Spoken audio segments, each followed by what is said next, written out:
आपला मान आहे ना रे.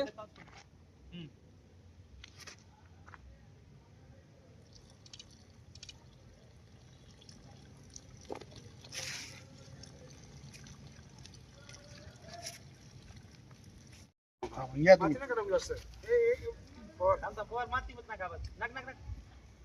ओके चला दुसरं एवढी या तर ना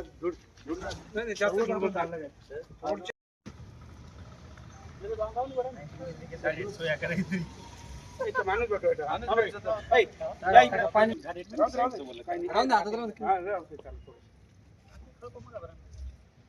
नवीन लागायचं आपण म्हणून ऐकून पुढे बोलू गाडी.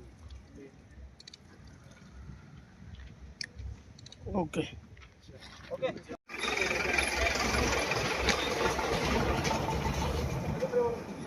जाऊ का आता खाली. हा लावल्यावर आपण काय करू. मार्केट कमिटीमध्ये शेतकरी हॉटेलमध्ये आज आम्ही असं ठरवलं की जागतिक पर्यावरण दिवस आपल्या हॉटेलमध्ये झाडं लावून साजरा करायला पाहिजे.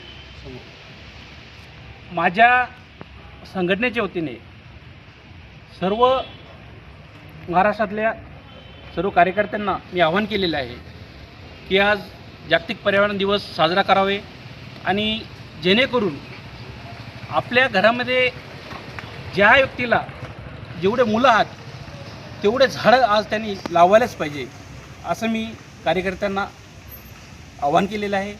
आणि त्यांनी त्या आव्हानाचा मला असं वाटते की सगळ्यांनी झाडं लावून जागतिक पर्यावरण दिवस साजरा नक्कीच करेल.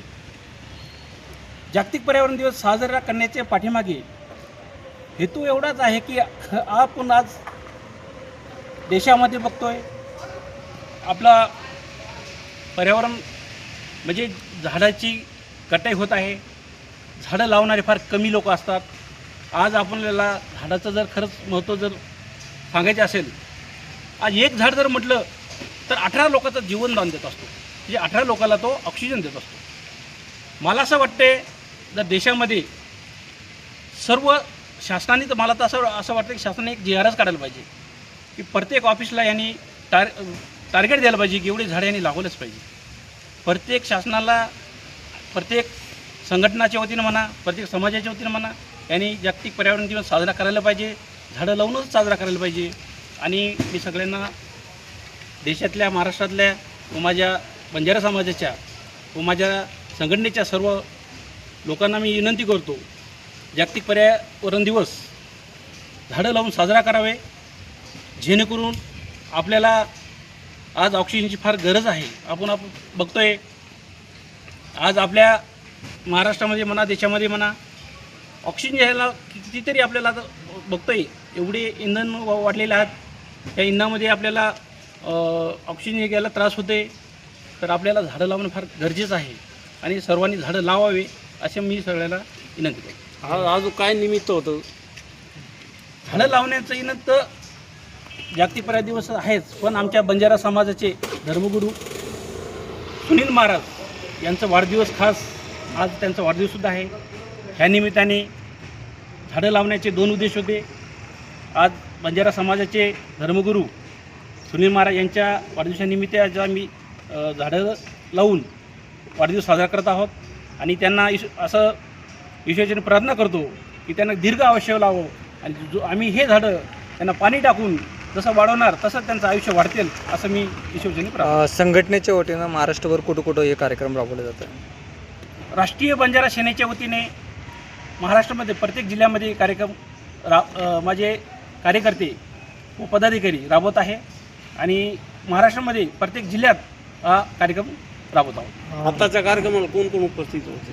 आजच्या कार्यक्रमाला माझे पूर्ण संघटनेचे पदाधिकारी त्याच्यामध्ये खास करून आमचे जे कैलास भाऊ आहेत जे जिल्ह्याचे कार्याध्यक्ष आहेत, त्याच्यानंतर आमचे युवा अध्यक्ष ऋषी राठोड आहेत, त्याच्यानंतर आमचे संघटनेचे सुभाष पवार पण आहेत जे मराठा लेवलवर काम करतात, त्याच्यानंतर मनीष पवार पण आहेत जे हे पण मराठा लेवलला काम करतात, त्याच्यानंतर आमचे खास जे आमचे मी त्यांना गुरु मानतो, देवदास भाऊ, ते आमचे खरं गुरु आहे, माझे मोठे बंधू आहेत, ते सुद्धा या ठिकाणी आवर्जून उपस्थित आहेत. आणि सर्व माझ्या संघटनेच्या, आमच्या संघटनेचे जे महाराष्ट्र प्रवक्ता आहेत, डी के चव्हाण म्हणून, ते पण या ठिकाणी आहेत. आणि माझ्या राष्ट्रीय बंजारा सेनेचे सगळे पदाधिकारी व माझे सर्व ऑफिसचे व आमचे MSCBचे राठोड साहेब, हे खरं माझे मोठे बंधू आहेत, ते सुद्धा या ठिकाणी उपस्थित आहेत. सर्वांना मी शुभेच्छा देतो. आपण जे आज जागतिक पर्यावरण दिन साजरा करत आहोत आणि सगळ्यांनी मला या ठिकाणी येऊन पाठिंबा दिला, सपोर्ट केला, सगळ्याचं मी खूप खूप अभिनंदन मानतो. आणि जागतिक पर्यावरण दिवस ह्या ठिकाणी चांगल्या प्रकारे आम्ही आज झालेला असं जाहीर करतो. बंजारा सेनेचा युवा प्रदेशाध्यक्ष ऋषी राठोड, आज आमचे राष्ट्रीय अध्यक्ष जयकुमारजी राठोड साहेब यांच्या नेतृत्वाखाली आम्ही आज पर्यावरण दिन निमित्त इथे जवळपास आम्ही 100-150 झाडं लावलेली आहेत. आणि त्याचबरोबर आमचे धर्मगुरू, पौरादेवीचे धर्मगुरू सुनील महाराज यांच्या वाढदिवसानिमित्त पण आम्ही हा कार्यक्रम राबवला गेलेला आहे. आणि एक आम्ही असा संदेश दिला होता की आमच्या संघटनेचे जेवढे जिल्हा अध्यक्ष आहेत जिल्ह्या ठिकाणी, प्रत्येकाने एक झाड तरी लावावा. कारण की झाड लावल्यानं असं उन्हाळ्यामध्ये असो किंवा पावसाळ्यामध्ये त्याचा आपल्याला एक सहारा भेटतो आणि ऑक्सिजन पण चांगल्या प्रकारे भेटतो. आता इथेच असं उदाहरण आहे, इथे झाडं आहे, ते एवढं चांगलं वाटतं की जेणेकरून उभं बसू वाटतं आहे. त्याचबरोबर जे काही आमचे सर्व राष्ट्रीय बंजारा सेनेचे पदाधिकारी व आमचे गुरुवर्य जे वडीलधारी व्यक्ती आले होते, त्यांचं मी मनापासून स्वागत करतो आणि माझं 2 शब्द संपवतो. धन्यवाद.